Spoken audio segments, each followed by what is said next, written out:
Going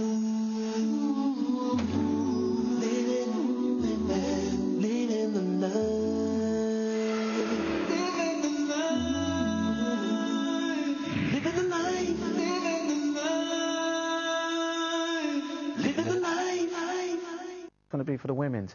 Anyway, talking about talented artists, our first guest, Miraj, is a differing personas of Miraj, an ongoing artistic journey, as they say, exploring the many facets of Saba's personality, interests and passions. And to tell us more, please welcome Saba Sheikh. Assalamu alaikum, mashallah. Personas. Yep. What does that mean? Well, my head... sorry, let's start again. So I've got a lot of ideas and artistic kind of journeys I want to take. So instead of getting them all confused into one piece, I've kind of boxed them up into kind of different personas. So depending on what mood I'm in, I'll create art according to that particular persona. OK, so a lady has 4 moods, is that what you're saying? Well, it depends how many cups of tea I've had as well, so it could be some more than 4. So talk us about the 4 styles then, so or traditional styles that you follow them. There's the few styles that I do follow. I've got an East London rude girl, so it's kind of the street art, graffiti and things like that. Then I've got a Bollywood stroke socialite persona. Okay. Then I've got my Indian Mughal princess persona. So each kind of persona has different interests. So each time I kind of go into that zone, whether I'm listening to Qawwalis or listening to audible books, and then whatever I say tickles my fancy, through that kind of thinking process, I'll create what I'm going to create. So the first piece I'd like to show you here, this is about 3 meters long, so I'm not going to roll the whole thing out. Wow, if you could just hold it up, yeah, just hold it in front of that camera there. So this is the Pink Palace. Just hold it in front of you, and then that way that camera can pick it up. That's it, yeah. This is the Pink Palace in Jaipur in India. So it's from my photography, and I've taken it into silk screen printing, then transferred it on fabric. So this is a special technique called Devore. Devore? Devore. Okay. So you print a solution on there, and you have to wait till it dries, and then you bake it. And then you have to rub the fibres off, giving you this translucent kind of effect. And it's made out of silk and viscose, so it's quite laborious. So where would so for someone like that, then where would you hang that, as a curtain or something? Then? Yeah, or a wall hanging. I mean, you can do smaller pieces, you can have it framed, so it just depends on what the commission is, or what someone requests. But so this is kind of with the play of light. I like that when the light goes through. So if you've got sunlight going through, this will give you a different effect. Okay, cool. So that's good, isn't it? Nice and quirky, different. That's one of the pieces. The other one's kind of based on some of my journeys, my travels to India. So this is actually the Jama Masjid in Delhi. So it's based on my photography. Again, I'm not going to kind of roll it all out, but you can see that's really good. Kind of the effect the sequence fabric is making behind. And again, it's the same technique. It's all handmade, So them small little items, you literally have to stitch all by yourself. The sequins at the back is just brought fabric, but everything else is handmade, like the fabric, and it's all hand dyed. Hence my nails are a bit manky, because I've been dyeing fabric for the past 2 days, trying to be kind of a bit of a lady, but it's not quite working. The other things I can show you is these are just some examples of my work. So this is I like using different inks.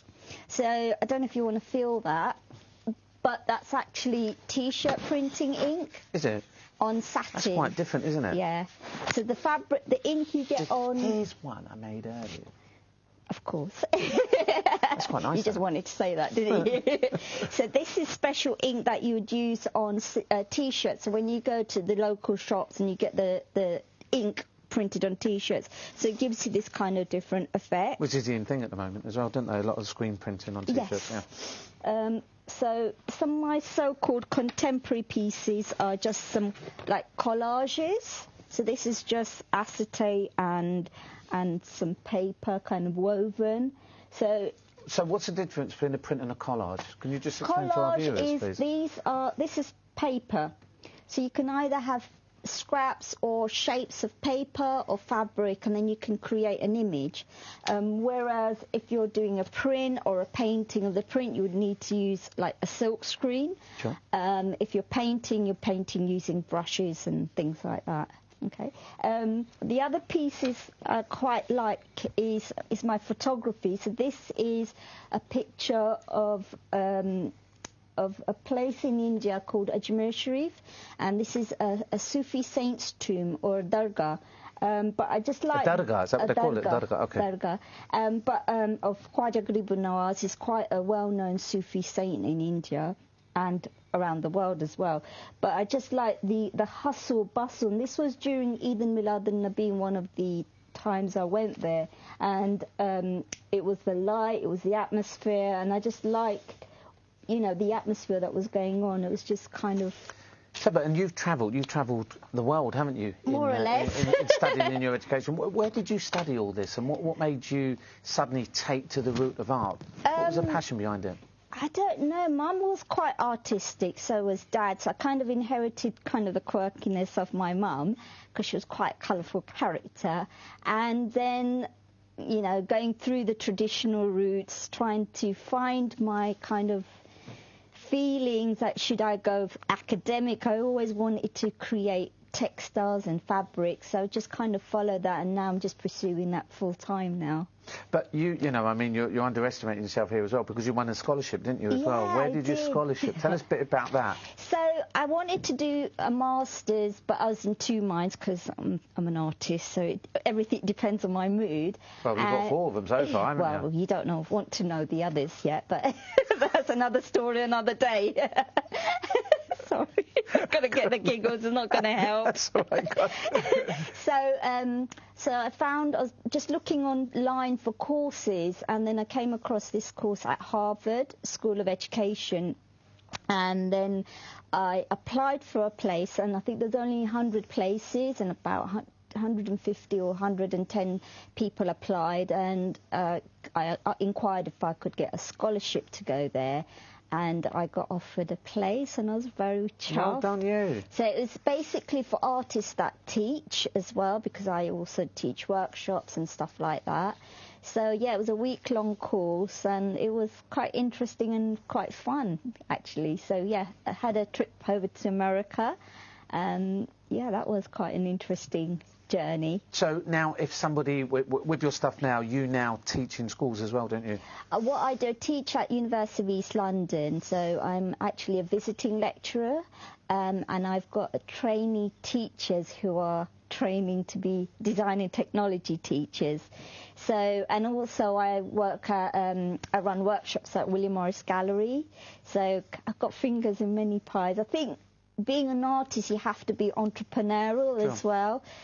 Not just to pay the bills as well, but you get to meet all different characters. So I'm going off. No, you're not. I just go off tangent. No, far from it. And now, if somebody wanted to get in contact with you, Instagram page, how would they do that? Instagram page is Mehraj Art. That MEHRAJ Art. Yeah. Correct. And you can actually see my live updates on there. So, because I'm always creating, making, dyeing fabric. So, you know, I feel that you can have a standard book website, but then if you see the creative process, you'll appreciate the art more.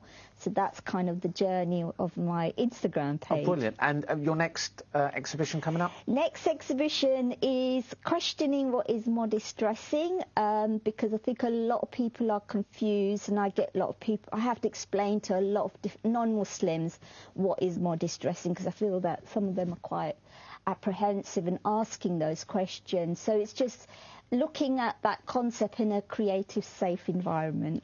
Brilliant. Well, Mehraj, thank you so much. Thank you for bringing the 4 personas with you as well. And thank you for bringing your lovely artefacts as well. We wish you the best of luck, and thank you so much. Thank you.